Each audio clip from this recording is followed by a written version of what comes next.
We continue from the Feedstore Barbecue in Southlake. It's Dragons Athletics Live here from the Feedstore. And again, it is brought to you by our friends at the Tommy Pittington Group at Compass Real Estate, by All-Star Orthopedics, by the Carlisle at Stonebridge Park, by the Nathan Taylor Agency, and by AC Pros. All of these big sponsors and friends of ours here with the Carroll ABC, Carroll Athletic Booster Club, and of course everyone being a part of it tonight. As we move, we pivot, we turn at second base from softball to baseball, and the defending state champion, Class 6A, Texas champs, the Carroll Dragons, are going to be defending this year, and we are happy to be joined by three of the stars of that team, as well as head coach Larry Buchan. And it is almost time to go back to work, and man, a blink of an eye, Coach, after that beautiful finish in Round Rock, and here we are again. So what are your thoughts getting ready to defend again? Well, I think we have quite a few pieces back, and I think we're excited. Obviously, the new pieces blending with the older pieces, the more veteran group part that we have, and is going to make for a nice transition. But we do feel like we've got a great foundation for sure. Well, last year it wasn't exactly like you just rolled it out and won the game, but you did have two fairly impressive guns to choose from every game, or in each of the series, with both Griffin Herring, of course, Owen Brooks. But now you don't have that. Now you've got other very talented players who are going to be trying to fill those shoes. So what are the biggest concerns that you have, in not only melding the team, but finding out who's going to be the guys this year? Well, like I've told them already, I think we have an interesting, in the 30 years that I've been coaching, and this is an interesting group. They all are in different ways. That's what keeps my fire lit, is every year as you get to move the pieces around and see what it comes out to be. But I think this year, more than ever, we've got a really deep group, bench, and we call it a bench. It may end up being the guys that are on the field. We don't know that, but there are a lot of guys that are pushing really hard, that had great falls, that actually had great springs last year, whether they were on JV or even if they were on the varsity. And we've now gotten into the spring and transitioned, and you can see that there's a lot of versatility there. So whether they're in one spot, we know they can help us in other spots. And so I think it's going to be a real competition, to be honest with you. And I think it'll obviously come to fruition as we get through the second season, we call it, which is the tournament season. You were the pitching coach at Carroll from 11 through 16 and took over in the 17 year. Now listen to these numbers, folks. Listen to these records. Carroll in 17, 32, 11-1. In 18, 35-6. In 19, 33-11. 20, of course, was the COVID year. 12-2, pretty good in a short year. 21, 29 wins and 18 losses. And last year, the 34-8 state champion. That's 175 victories for Coach Larry Buchan these last 6 years. So, when you have that, that's worthy of some applause right there. But when you got that program and you set that bar that high, how can you keep hitting it every year? Well, real quick, I didn't play one of those innings, so I think we all understand that. I think let's be honest. I think we get out there, we structure it and try to get them to play hard, but we have a great foundation. Look at this. I mean, it's an incredible kid. So we're fortunate. I'm just as fortunate to go along for the ride. Trust me. But no, I think in pivoting to what you said, I think if you just compartmentalize and worry about winning the day, you win the classroom, you win the practice, and you break it down in those parts. They get tired of hearing this, but it's true. If you just take it one day at a time and one part or one segment of practice at a time, you got a chance to put a bunch of those together, and the compound effect actually works. And then you look up at some point, and if you don't marry yourself to the results and you worry about the process, then you have really good things that happen usually. For us old-timers who have no use for anything that the new age of baseball with the analytics and all those terms that nobody cares about, you do employ a lot of that. And how important is that to give Carroll baseball an edge over other people that you play? Well, that's what you're looking to do. That's the number one thing for me, is to find out what I can do to give our kids, which are the best kids I believe there are, the competitive advantage. And if I'm not doing that, then I'm failing. I mean, so I get nailed all the time on the objectivity part of it, and all the numbers and all that stuff sounds great and so forth. But we're going to do essentially what we're going to do is we're going to do everything we possibly can to give our kids an edge. And whether that's through the scouting system that we use, which is interesting, and which is our HHB system, whatever it happens to be, it's just a result of the drive to find a way to give our kids a chance to be successful, and that's it. Same thing, and I asked Coach Stewie earlier, how big of an advantage, aside from the obvious, is it having the facilities and the things to work with that you have? Yeah, that's critical. I mean, I think today and yesterday, just the fact that we shared it together, the softball team was in cages 5 through 8. We were in 1 through 4 yesterday.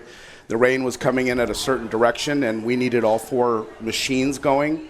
And I asked him, hey, do you think we could be in the indoor one? Not because it's cold. I know it's not very manly for us to take the boys into that side, but the wind and the rain was pushing it, and I didn't want the balls to be wet and the guys that are feeding on the machines, which are on that side. And he said, yeah, absolutely. So we were able to get into 1 through 4, and the girls were in 5 through 8, which is exposed to the elements a little bit, and then we flipped it today. So, it's just we have a great relationship with softball, and obviously Stewie's right next to me, and our offices are next together, so we get along great, and we're going to work together. But having those facilities is, as much as I travel now, I've been fortunate enough to do some different things because of these kids and this community. The buzz everywhere we go, and the community that is here, all the parents that are sitting here, and the people that are here. This is a shout out to you, because when we go and we represent the country, and I get an opportunity and fortunate to do that every now and then, all they talk about is our facilities and how great it is, and that's a testament to our community and our fans and our obviously the people that live and pay the taxes that are not very high out here, but that help fund all of that. So obviously we're very fortunate. You mentioned right there, just kind of scraped over the top of some of the things you do, like with the Team USA and the stuff that you're a part of during the summer.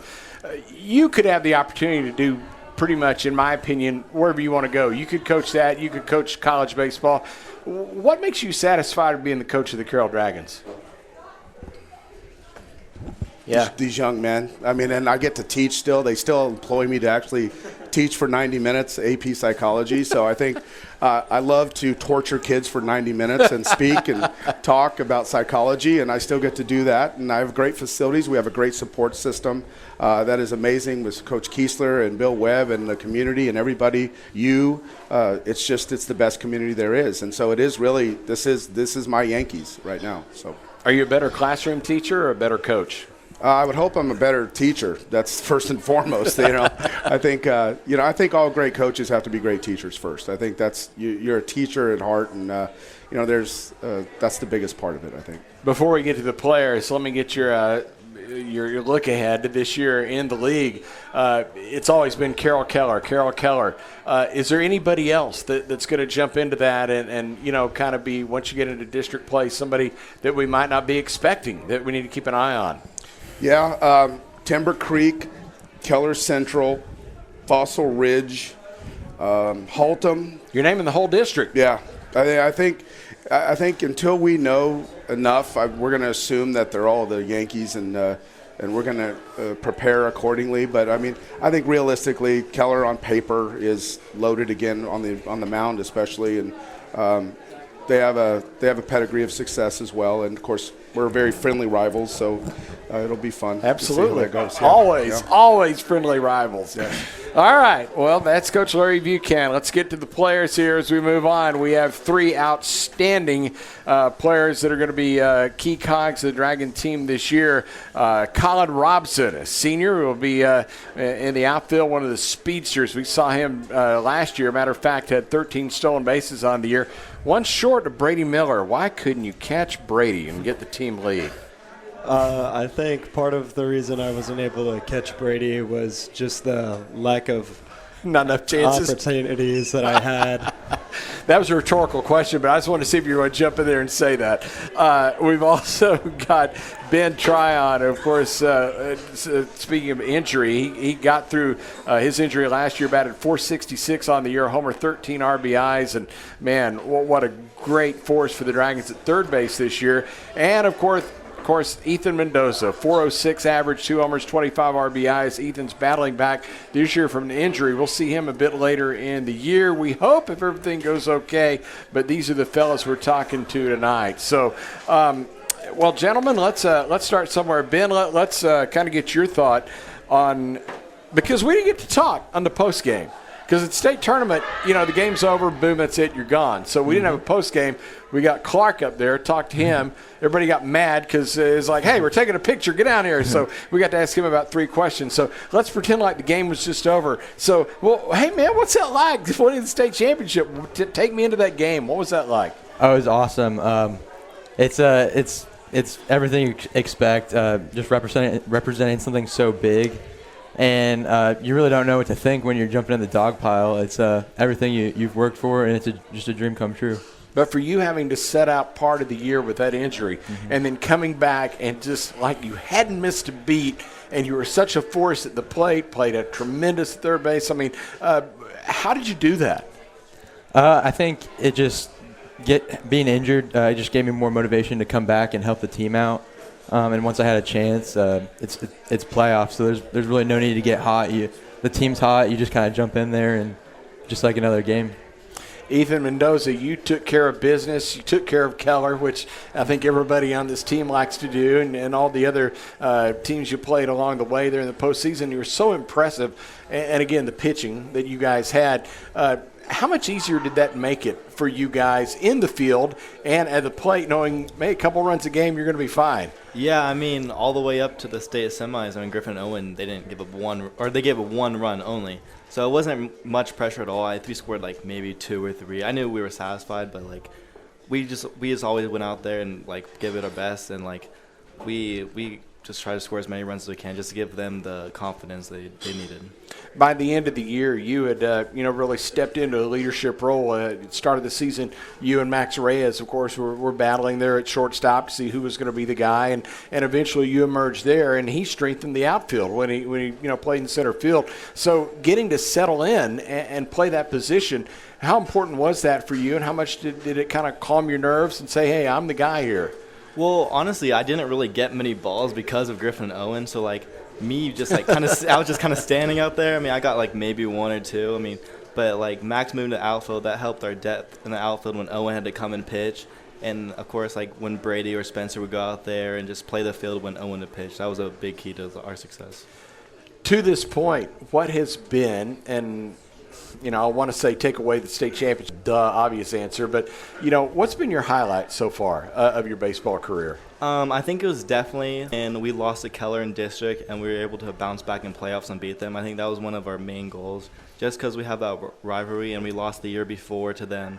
I think it's just going back and forth with them year to year, game to game, and it's just the fact that we beat them, and then we obviously won the state championship. So that was a big key.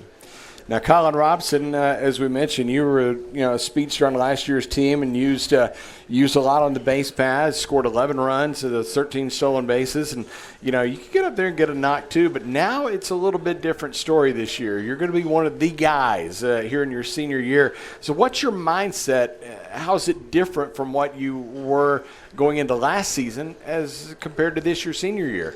Well, last season with my part of the team, I felt like I had to do a lot more to try to earn my innings, which I think hurt me overall. I was trying to do too much on the field, and that would make me kind of get nervous before the games and things like that. Now that I know that I have a solidified spot on the roster, I can finally relax a little bit more before all the games, and I'm ready for these games. I feel much more prepared than last year. What do you expect to be your most comfortable trait? In other words, what are you going to be known for this year? Is it going to be in the plate? Is it going to be in the field? Is it going to be in the base paths? What do you envision? Well, obviously last year I was known for my speed. I was able to steal a lot of bases. But this year I think I'll be known again for my speed, but just being able to collect a lot of hits.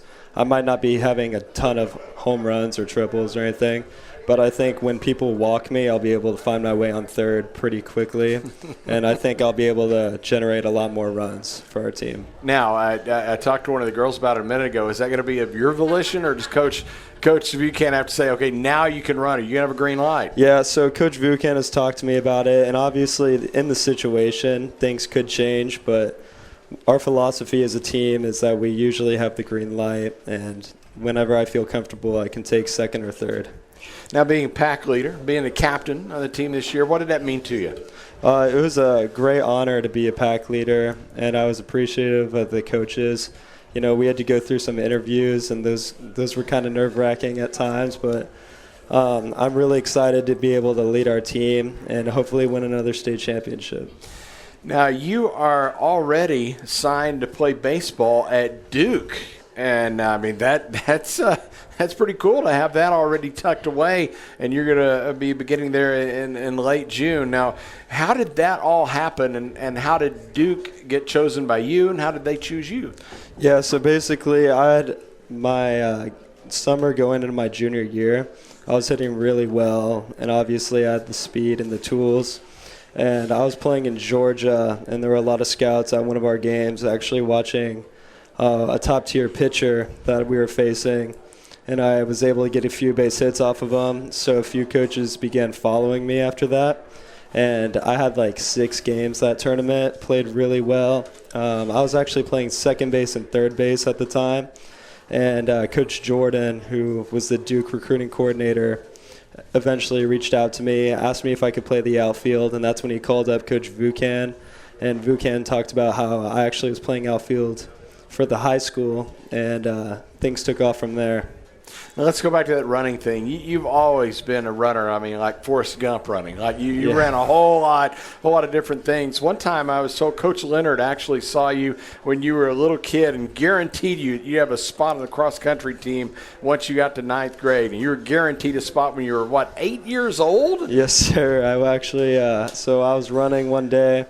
I like to run all the time, and my family took me out to the high school one day, and I was running, and this random guy is at the fence and calls me over, and I'm a little creeped out at first, but hey, Coach, what? yeah, but anyways, he ended up offering me a spot on the high school running team, and I ended up not taking it, but Well, visiting with Colin Robson here now, I'm going to kind of group all this together in the interest of time. You remember the NHS. You've actually been awarded the Presidential Volunteer Service Award by President Trump. That was, 3 years ago. And you're a member of the Young Men's Service League. And you guys like to do all kinds of great things, including helping those Special Olympics athletes. Tell us why that's important to you and what you get out of it. Yeah, it really helps me connect with my community. One thing it actually helped me do was we were dealing with a lot of kids in one of the volunteering events, and that made me realize that I could do baseball lessons for little kids. I enjoyed it, and I ended up starting to do baseball lessons for little kids in Southlake. So if anyone wants a lesson, reach out to me. I love it. Well, speaking of making your way, now you actually are a stock trader. Mm-hmm. Yes, yeah, sir. so you want to work on Wall Street and be a hedge fund manager. So how did you get into that, and what do you do with the stocks?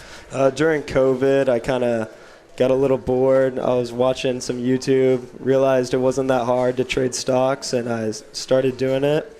And the first stock I ended up picking tripled overnight, and I was like, this is kind of fun. So now I do that on the side. So your batting average is good when it comes to stocks? Yes, sir. Okay, I'll keep that in mind. That's outstanding. Well, Ben, I don't know, so many superlatives to talk about with you, and of course committed to DBU. And if anyone doesn't know college baseball, that is one of the premier schools. You don't hear, it mentioned immediately with a SEC or Big 12 or somebody like that. But DBU is every bit that kind of program. They are outstanding. They're obviously Christ-based, which is very important to a lot of people, yourself included. And, what went into that decision, and how cool is it that you're going to be playing baseball there? Yeah, no, everything about DBU just intrigued me. First off, the coaches they're some of the best in the nation. Coach Hefner, he's one of the best hitting coaches there is. And I think for myself, being a hitter, that was something that really jumped out to me, and I think that's what helped me make my decision. as getting that behind you, early in your junior year? I mean, does it help you to laser focus in on that? And I mean, have you gone to a lot of their games and watched and kind of envision yourself being there? Yeah, for sure. I'm very excited to go next year, but the first goal is to win another state championship, so I haven't looked too far ahead in time. Yeah, first things first, right? Talking about some things in the classroom. Now, you're a straight A student and National Honor Society members and stuff like that. You do a lot of the things that we were talking about with Colin, like the YMSL, and same thing I want to ask, because you're part of the Miracle League baseball group and stuff like that. What do you get out of it? For me, I think it's awesome to work with the community, like Colin said, and just giving back to others who aren't as fortunate as you are, and just realizing that it kind of like you always have your identity wrapped up in baseball, and you have to kind of take yourself away from that and realize that helping others is what's most important. I'm told this March now, ladies, take note, that you're going to be on the runway for the National Charity League's fashion show as a senior model. Yes. Yes? That's right. Okay. Well, I mean, tell us about it. Yeah, I did it last year, and it's a fundraiser, so it's not like I'm just going out there to be a model. So, but yeah, it's a fun event, and we have a lot of practices every Sunday before to learn our dances and walk down the runway. So it's a fun time. So you don't want to show us any of those here? Just a little. You're gonna have to come out to the fashion come out show. and see it. Yeah. All right, that's good stuff. One thing in the off season, you're probably like 6 foot, probably around 220 now. You put about 25 pounds on, kind of beef up a little bit. Mm-hmm. How did you do that? I mean, it sounds like everybody's dream. I get to eat, I get to do it. Now, how was it? Oh yeah, so I just got the gym I go to, ZLP. I got with my trainers and just kind of made a plan throughout the off season. So I was really focused on just every day doing my workouts, and then I think what's most important when you're gaining weight is just to be eating the right foods, and when you do that, it's easier than you think.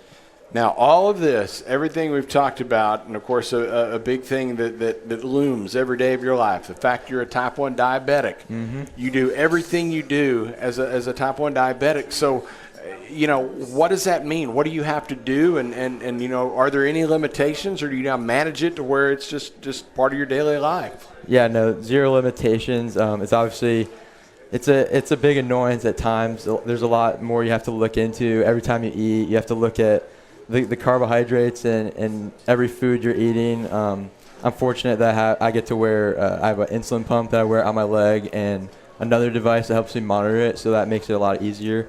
But yeah, no, there's no limitations, and it just motivates me to. I think that's what has made me a better ball player, just making me more disciplined because I have to control that, and it kind of just weaves into baseball. What's your end game? Want to play in the majors one day? For sure, yeah. How do you see that playing out? I mean, right now I don't look too far ahead, but I think I have what it takes, and I don't think type 1 diabetes can stop me from doing that. So exactly. Yeah. Well, it doesn't sound like anything can. Mm-hmm. Ben Tryon. Hey, Ethan Mendoza. We get to the end of the show here, and we just. I mean, it's a great story with Ethan, and I want to, for folks listening here, I want to go back to our first interview that we ever did on the postgame show. I believe was it Midland? Oh, I have no idea. Was it Midland? No folks, this young man who I understand, and when you hear him speak and you hear how calm and confident he was, that first interview, he was terrible. Just not good. And now he's come so far. How has all that happened? No, in all seriousness. Man, you've gone through a big process because you are draft stock, and you've dealt with a lot of pro scouts and things like that. Tell us about what that's been like. So basically, it probably started like this summer. I kind of blew up like over social media and stuff. And like after a really state, like this summer, like I started like hitting really, really well, and professional scouts started taking notice.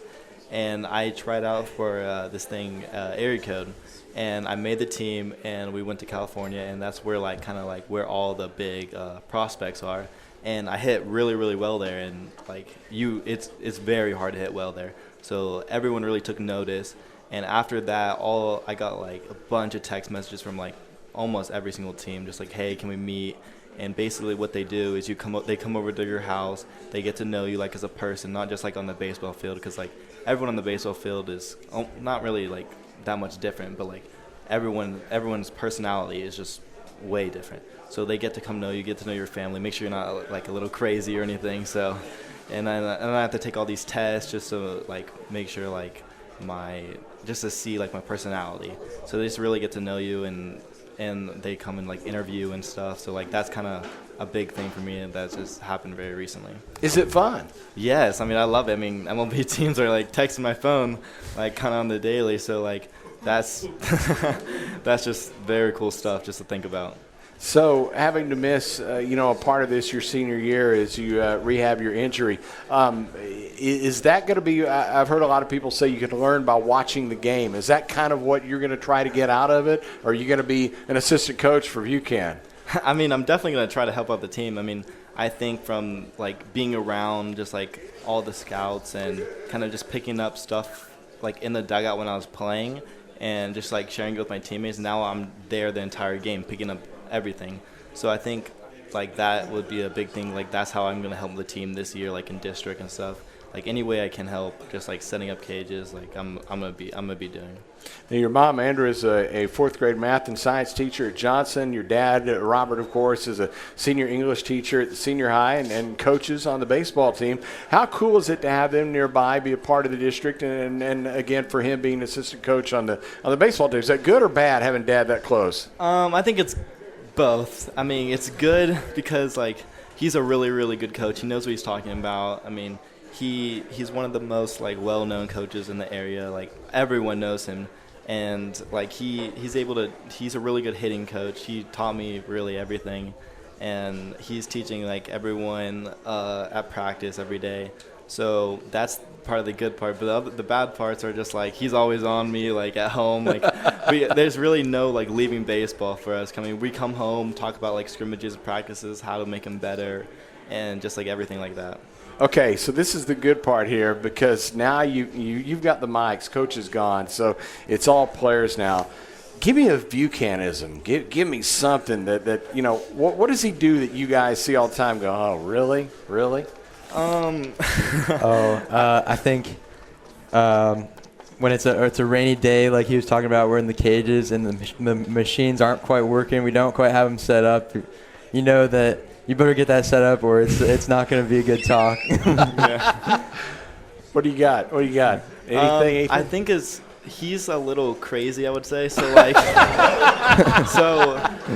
in a good way. Yes, in a good way. Like he loves the game. He wants us to get better every single day, no matter what. Even if it's like 20 degrees, pouring rain, we're gonna be in the indoor doing anything just to get better, like a little bit at a time, no matter what. Maybe when the other teams are just like, oh, like you can have the day off. Like we're doing anything, like cleaning or something, just pastime. We're just to get better at baseball. The best cleaners in the league. Colin, what about for you? Yeah, I remember once we had that snow week a few years ago, and I thought, oh, no practice this week. Coach Vukan had us go to the field. We had to shovel the field ourselves. And then right before we did that, I didn't expect that. And he was like, remember, guys, we won wars in this. And I was like, oh, he's not messing around here. And so, does he ever use any of that AP psychology that he teaches on you? All the time. All the time, yes, sir. Can you repel it, or does he get a hold on you? It depends on the acronym he uses. Oh, plenty of acronyms. Okay, Oh, yeah. I can't imagine that. It's a family show. Guys, it's going to be great. We're going to have the broadcast all year long, the Dragon Sports Network. I enjoyed the run last year. Ethan, continue to mend. I know it's going to be great when you come back. It's going to be like getting an all-star, put back in the lineup. That's going to be great. So I know that you're going to have a lot in front of you, and Ben and Colin going to be a good time. And all your buddies here, the white boys in front of us, and everybody else. I mean, it's going to be everybody back and ready to go, and it's going to be a great season. So thank you for being with us, and we'll talk to you soon. Thank you. Thank you. All right, well, that'll do it for our interview portion. We'll take a timeout here and have a final word from the Feedstore right after this timeout. Well, that'll wrap it up for our softball and baseball edition from the Feedstore Barbecue here in Southlake. Thanks to Michael Favors and the staff for opening the doors. Big crowd tonight. Really enjoyed that. Man, those girls are awesome. The guys, their focus are ready to go. Thanks to AC Pros, the Nathan Taylor Agency, the Carlisle at Stonebridge Park, Tommy Pennington, of course, and All-Star Orthopedics, all the sponsors of Dragon Athletics Live. We're going to take next month off because of spring break. We'll return in April with golf. So be ready for that. Don't forget the first broadcast of Dragon Baseball coming up on February the 23rd. It's the Open Up Tournament play over in Prosper. And then, of course, remember the softball season starts next Monday, weather permitting. So certainly go out and support these teams. For everyone who's been a part, and for Bill Webb of the Carroll Athletic Booster Club, Chuck Kelly saying good night from Southlake.